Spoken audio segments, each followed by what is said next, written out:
Univariate plots show the distribution of one variable at a time. The purpose is to understand shape, typical values, spread, and unusual values before you compare groups or fit models. This matters for inference because distribution shape drives which summaries and models are appropriate, and it also helps you notice data quality issues early. A univariate plot is not just descriptive decoration. IT is a diagnostic step that tells you whether the variable is roughly symmetric, skewed, zero-inflated, bounded, or multi-peaked.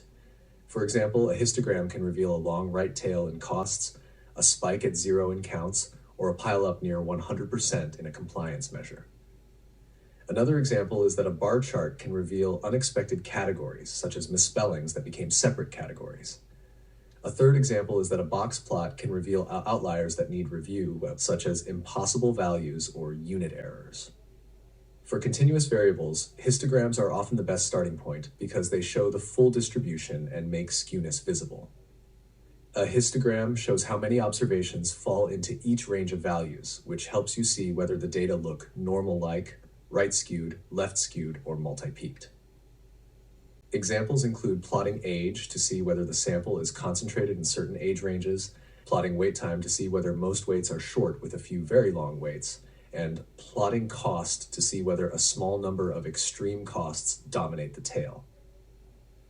Histograms are also useful for detecting digit preference or rounding, such as values clustering at multiples of 5 or 10, which can signal measurement or recording practices. If the histogram shows a sharp cutoff at a boundary, that can also signal truncation or censoring, such as a maximum value that reflects a system cap rather than a real limit.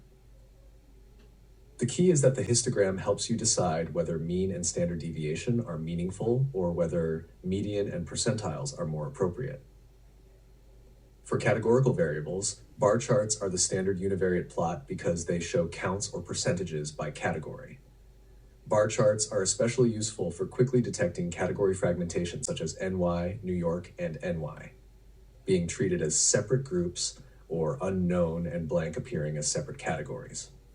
Examples include plotting insurance type to see the composition of the sample, plotting region to confirm expected geographic representation, and plotting response categories for a survey item to see whether responses cluster at certain options.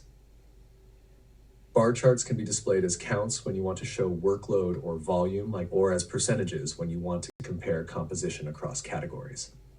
A key inferential habit is to always know which you are showing, because counts reflect sample size and percentages reflect composition, and those communicate different things.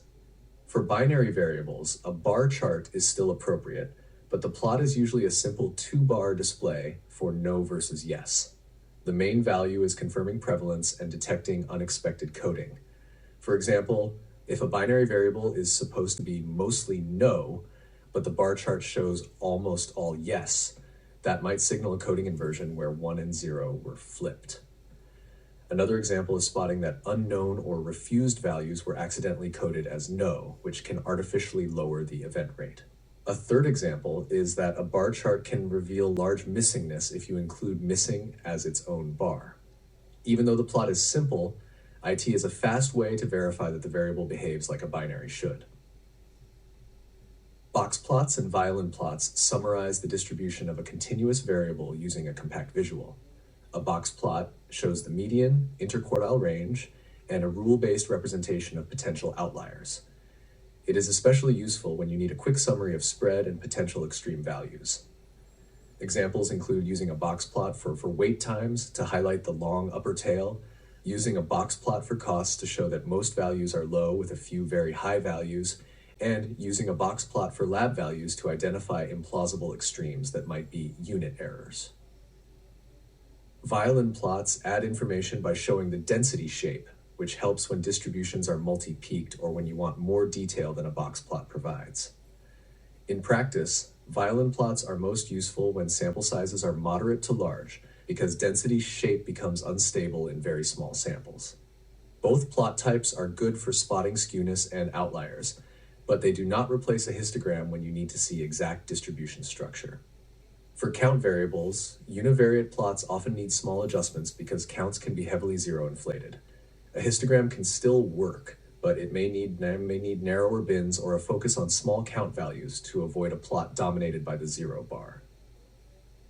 Another approach is a bar chart of count frequencies, such as the number of observations with 0 events, 1 event, 2 events, and so on. Examples include plotting number of emergency visits to see how many people have none and how concentrated high utilization is, plotting number of defects per unit to see whether defects are rare or common, and plotting number of missed appointments to see whether most people have 0 and a small group drives most misses. When counts extend high, it can be helpful to plot the tail separately or to show a cumulative distribution, such as the percent of observations with counts at or below a certain value, because that communicates concentration without letting a few extreme values dominate the scale. Finally, univariate plots support inference by helping you choose the right next step. If a histogram shows strong right skew, you may plan to report medians and use transformation or distribution matched modeling later. If a bar chart shows sparse categories, you may plan to collapse categories before comparing groups. If a box plot shows extreme outliers, you may plan to investigate data quality or use robust methods. If a count plot shows heavy 0 inflation, you may plan to use two-part thinking rather than a single average. The univariate phase is where you learn what the variable is like, and that learning protects the rest of the analysis from mismatch between methods and data. Bivariate plots show the relationship between two variables. The purpose is to see how an outcome changes across levels of an exposure or predictor, and to spot patterns that guide modeling and inference. Bivariate visuals are often the first place you notice nonlinearity, subgroup differences, and confounding signals. They also help you detect whether apparent differences might be driven by outliers or small sample sizes. A bivariate plot is most useful when it matches the variable types involved. A scatter plot is natural when both variables are continuous. A stacked bar chart is natural when both variables are categorical, or when one is categorical and the outcome is a proportion. Mean and confidence interval plots are useful when you want to show group comparisons with uncertainty. Choosing the right plot type prevents you from forcing the relationship into a visual that hides the main feature. Scatter plots are the default bivariate plot for two continuous variables because they show the raw relationship without summarizing it away. They help you see whether the relationship is roughly linear, curved, clustered, or driven by a few extreme points. Examples include plotting age versus a continuous outcome like blood pressure or score, plotting baseline value versus follow-up value to see improvement patterns, and plotting time to completion versus workload to see whether tasks take longer as volume increases. Scatter plots can also reveal when the relationship is different in different ranges, such as a plateau where additional exposure no longer changes the outcome. Another important use is spotting heteroscedasticity, meaning variability changes with the level of the predictor. For example, lab costs might be tightly clustered at low severity and highly variable at high severity, which suggests that a model assuming constant variance may fit poorly. Scatter plots are powerful, but they can become unreadable when there are too many points. In those cases, transparency, sampling, or binning approaches can help, but the core purpose remains to see the relationship shape. When one variable is categorical and the other is continuous, box plots and violin plots become bivariate tools even though they look like univariate summaries. In this setup, the categorical variable defines groups and the continuous variable is plotted within each group. This helps you compare distributions across groups, not just means. Examples include comparing cost distributions across insurance categories, comparing wait time distributions across sites, and comparing test scores across training groups.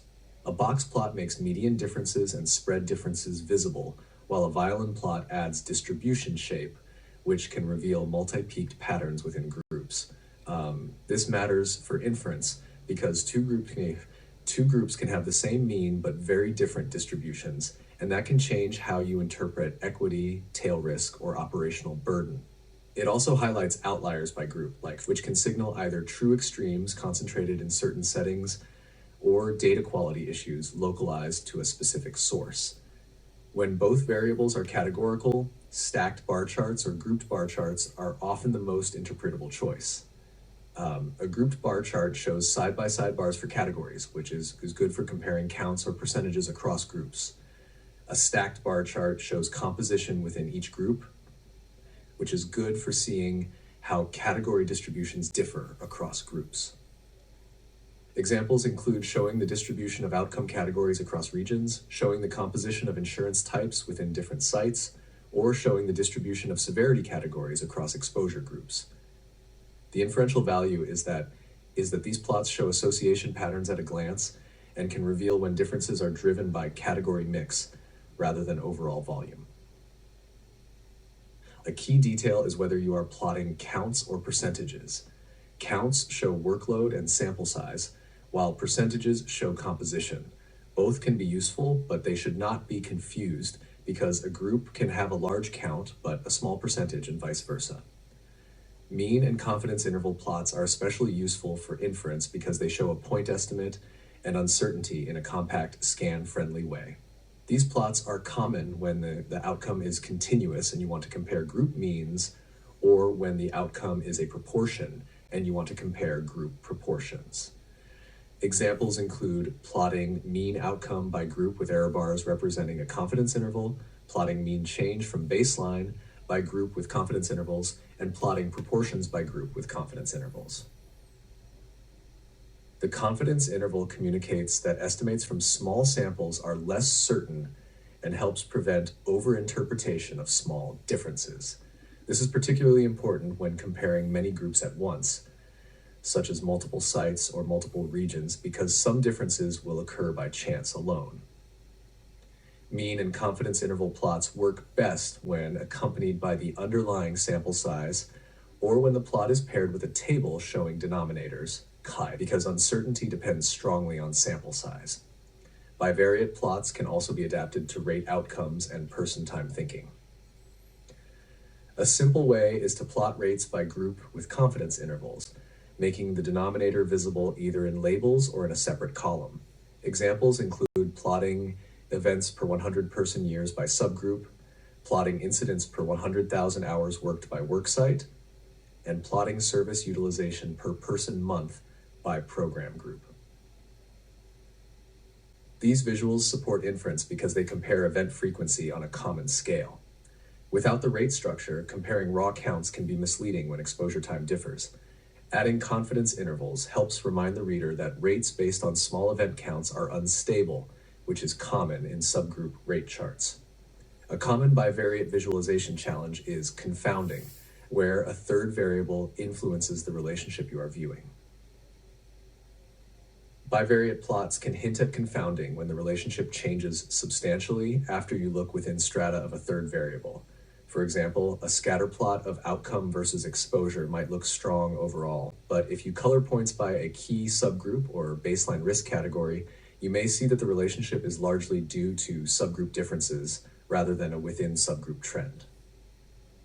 Another example, a bar chart might show higher outcome prevalence in one group, but when you split the chart by age categories, the difference shrinks, suggesting age composition is driving the crude difference.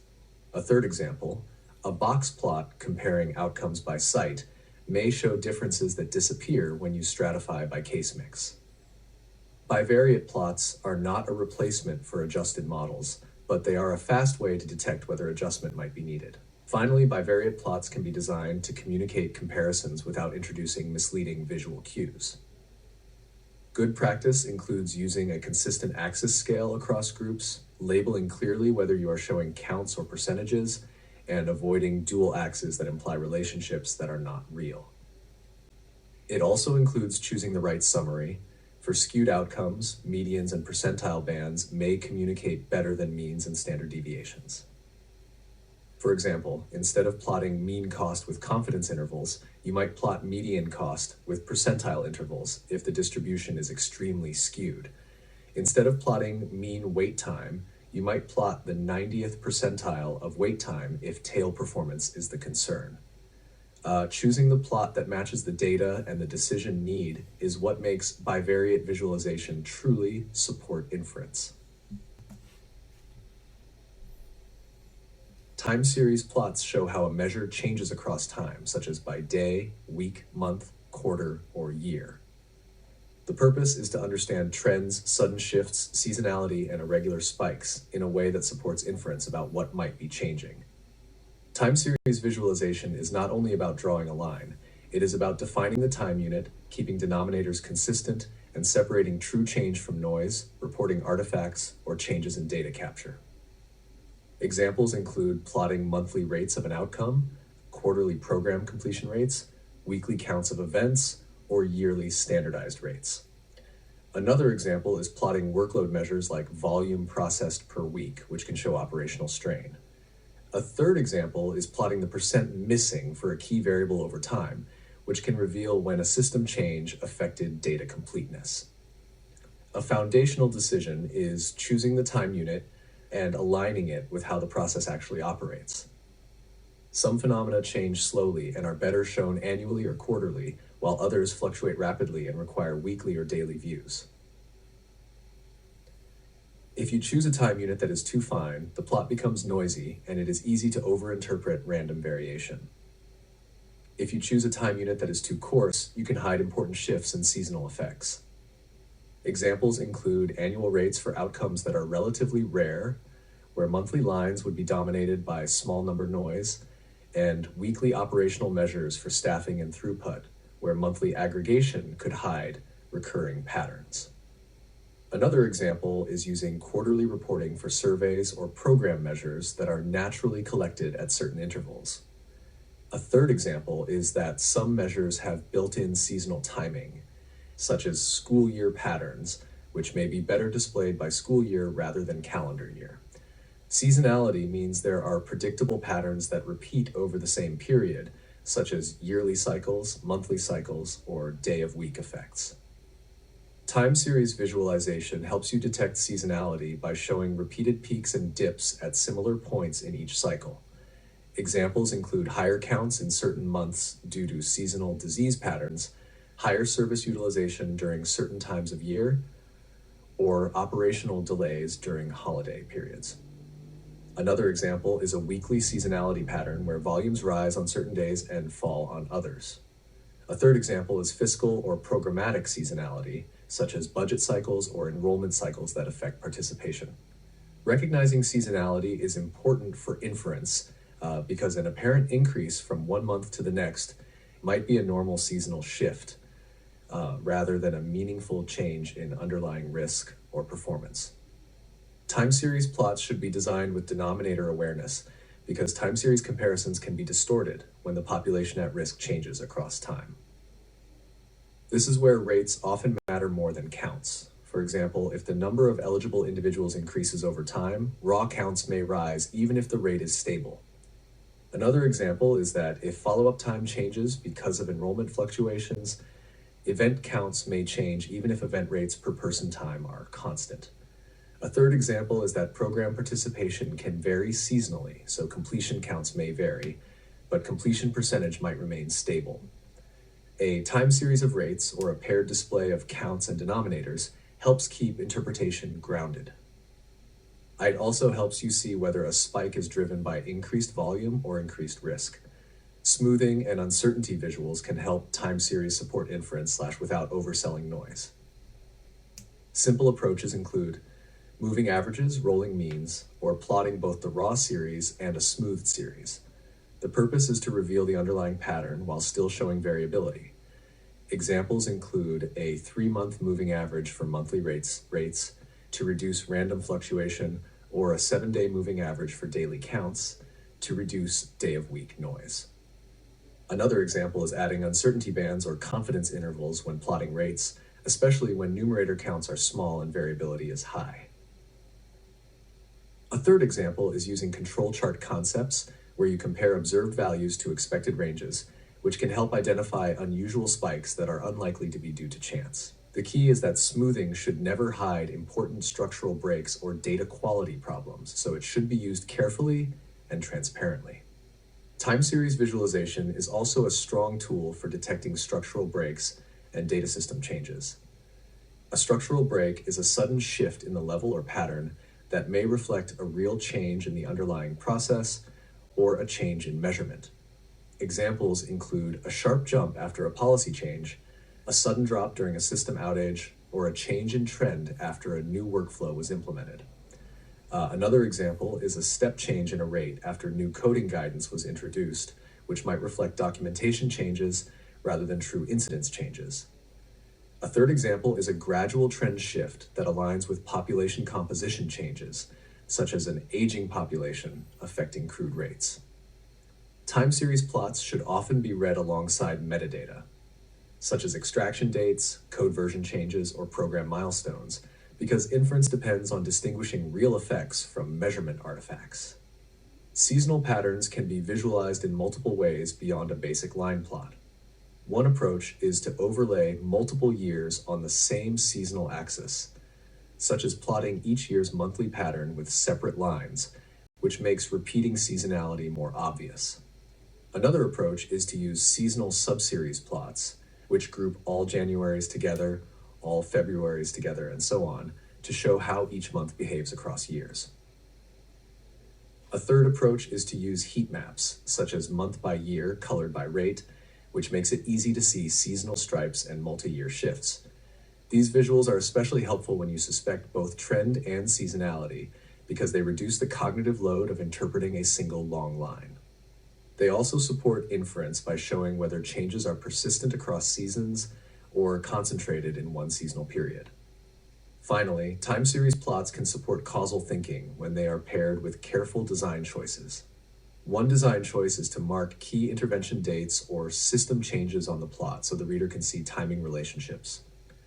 Another is to plot both the outcome series and a data quality series, such as percent missing or volume, to detect whether outcome changes might reflect completeness changes. A third is to compare multiple series side by side, such as different regions or different sites, to see whether a shift is localized or widespread. These practices do not prove causality, but they strengthen inference by making timing, consistency, and alternative explanations more visible. Time series visualization is therefore both a descriptive tool and a reasoning tool that helps you decide what analyses are credible next. Survival visuals are used when the outcome is time to event, meaning you care about how long it takes for an event to occur, and you have censoring, where some observations do not experience the event during the observation window. The core purpose is to show how the probability of remaining event-free changes over time and how that differs across groups. This is different from simply plotting an average time because censoring makes averages misleading if many people do not have the event observed. Survival curves and hazard visuals support inference by making timing visible, not just whether the event happened. Examples include time to readmission after discharge, time to relapse after treatment, time to program dropout, and time to resolution of a case. Another example is time to a repeat event, such as time to a second visit or time to recurrence. A third example is time to system outcomes, like time to ticket closure or time to process completion, where some items are still open at the end of follow-up. A Kaplan-Meier curve is the standard survival curve, and it plots the estimated probability of remaining event-free over time. It starts at 1.0, meaning 100% event-free at time 0, and it steps downward each time an event occurs. Censoring is shown as tick marks, indicating that the observation ended while the person was still event-free. The shape tells you when events tend to happen. A steep early drop suggests many early events, while a gradual decline suggests events accumulate slowly. Examples include one group having a curve that drops faster early, indicating earlier failures or earlier readmissions, and another group maintaining a higher event-free probability longer. Another example is a curve that drops in bursts, which can indicate clustered events tied to time windows or operational cycles. A third example is curves that separate and then come back together, which suggests the group difference changes over time and may not be captured well by a single summary measure. Comparing survival curves across groups is a visual way to assess differences in timing, but it should be paired with clear definitions of time origin and event definition. Time origin is the point from which time is measured, such as discharge date, enrollment date, or first exposure date. The event definition must be consistent, such as first occurrence of an outcome, time to completion, or time to dropout. Examples include defining time to readmission from discharge date rather than admission date, defining time to program dropout from enrollment date, or defining time to resolution from case creation date. Another example is deciding whether the event is a first event only or whether repeated events are considered, because Kaplan-Meier typically focuses on time to first event. A third example is defining censoring rules, such as censoring at the end of the study period or at loss to follow-up. These definitions determine what the curve represents and are necessary for interpretation to be correct. Hazard visuals relate to the hazard function, which is the instantaneous event rate at a given time among those who are still event-free. Hazards are about timing intensity, not cumulative probability. A hazard can be high early and then drop, which means events are front-loaded, or it can rise over time, which means risk increases the longer someone remains event-free. Examples include high hazard of readmission in the first few weeks after discharge, which then declines as stabilization occurs, or rising hazard of dropout as engagement fatigue accumulates over time. Another example is a process hazard where the chance of ticket closure is high in the first few days and then decreases for more complex cases. A third example is a hazard pattern that spikes around specific time points, such as deadlines or scheduled follow-ups. Hazard plots are often more sensitive to noise than Kaplan-Meier curves, so they usually require smoothing or binning, especially with smaller samples. Survival visuals can also include cumulative hazard plots, which show the accumulation of hazard over time. These can be helpful because certain model assumptions, such as proportional hazards in Cox regression, can be assessed visually by comparing cumulative hazard patterns across groups.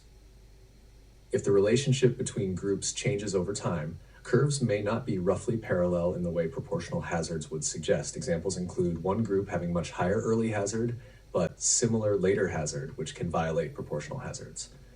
Another example is survival curves that cross, which is often a visual signal that the hazard ratio is not constant over time. A third example is cumulative hazard curves that diverge steadily, which is more consistent with a stable relative difference. These visuals do not prove or disprove assumptions alone, but they provide strong evidence about whether a single hazard ratio is a reasonable summary. Confidence intervals and risk tables improve interpretability of survival plots. Confidence intervals show uncertainty around the survival estimate, which increases as time progresses, and fewer individuals remain at risk.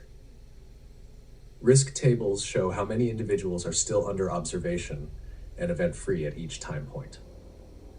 This matters because late in follow-up, a curve can look dramatic, even though it is based on a very small number of people still at risk. Examples include a curve dropping near the end due to a few late events, which may not be stable if only a handful of individuals remain. Another example is comparing two curves where one group has far fewer people at risk early because of shorter follow-up, which can make curves hard to compare fairly without acknowledging the risk set sizes. A third example is censoring patterns that differ by group, which can change how much information is available at later times and should be visible in the plot. Finally, survival visuals should be interpreted in a way that matches the inferential goal.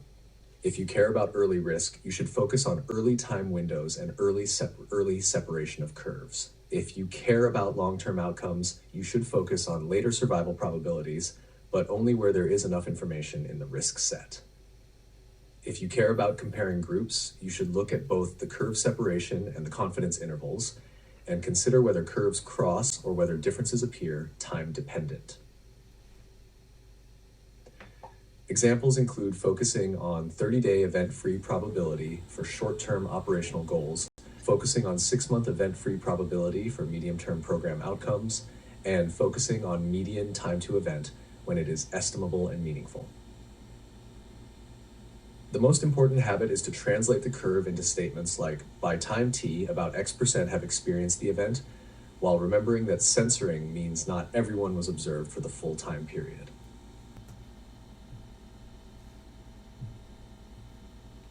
A chart trap is a design choice that makes a pattern look stronger, weaker, or different than it really is.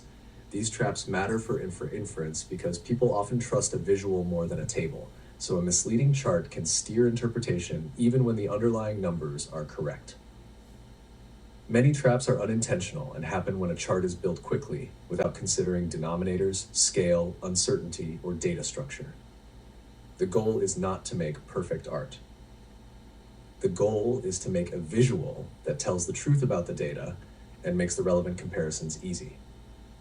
Examples of common traps include comparing counts when rates are needed, using inconsistent axis scales across panels, and showing point estimates without uncertainty when sample sizes are small. One of the most common traps is confusing counts with rates or proportions. Counts reflect volume, while rates and proportions reflect frequency relative to a denominator. If groups have different sizes or different exposure time, counts alone can be misleading. For example, a larger region may always have more events simply because it has more people, even if the risk is lower. Another example is a clinic that sees more patients having more adverse events, even if the event rate is similar to other clinics. A third example is a team working more hours having more incidents, even if incidents per hour are lower.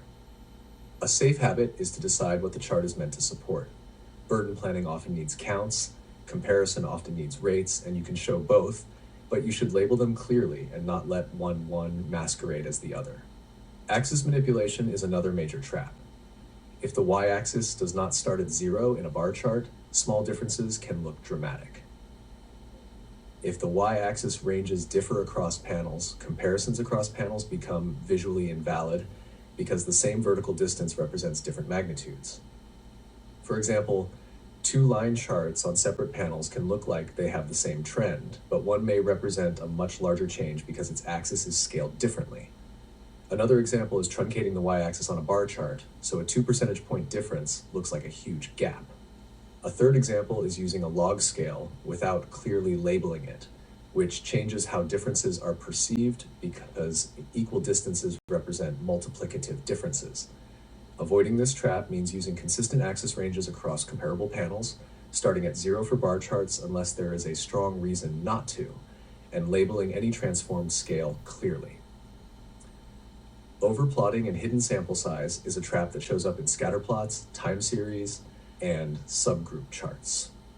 When there are many points overlap and hide density patterns, which can make relationships appear weaker or stronger than they are. For example, a scatterplot might look like a diffuse cloud, but the densest region might contain a strong pattern that is hidden by overplotting. Another example is a time series plot, where frequent measurement creates a thick line that hides variability and makes changes look smoother than they are. A third example is a subgroup bar chart, where some groups have very small denominators, but the chart treats them visually the same as large groups, leading readers to over-interpret unstable rates. Mitigation includes using transparency, jittering points slightly, summarizing with bins, and always making denominators visible through labels, annotations, or companion tables. Another trap is showing means for highly skewed outcomes without revealing distribution shape. Means can be dominated by a small number of extreme values, so a mean-only chart can misrepresent typical experience. For example, plotting mean cost by group can suggest one group has much higher typical cost when the difference is actually driven by a few extremely high-cost cases. Another example is mean wait time by site, where most waits may be short, but a few very long waits pull up the mean. A third example is mean number of visits, where a small number of high utilizers drive the average, while many people have 0 or 1. Avoiding this trap often means using medians and percentiles, using box or violin plots, or pairing mean charts with distribution visuals, so viewers understand whether differences reflect typical shifts or tail behavior. Uncertainty in visibility is a major inferential trap, especially when comparing many groups or many time points. A chart that shows only point estimates can make small differences look meaningful when they may be due to random variation. This is especially risky in small samples, rare events, and stratified analyses with sparse cells. Examples include comparing rates across many counties where some counties have very few events, comparing subgroup proportions where some subgroups have small denominators, and comparing monthly rates of rare outcomes where month-to-month variation is dominated by noise. A practical fix is to add confidence intervals, add error bars, or use funnel plots or control chart approaches when appropriate. Another fix is to label or visually de-emphasize groups with very small denominators so the reader does not give them equal weight. The broader principle is that inference requires acknowledging precision, and charts should make precision visible. Stacked bars and dual-axis charts are common sources of confusion. Stacked bars make it hard to compare anything except the bottom category because the baselines shift for the stacked components. That can hide differences across groups in the middle and top segments.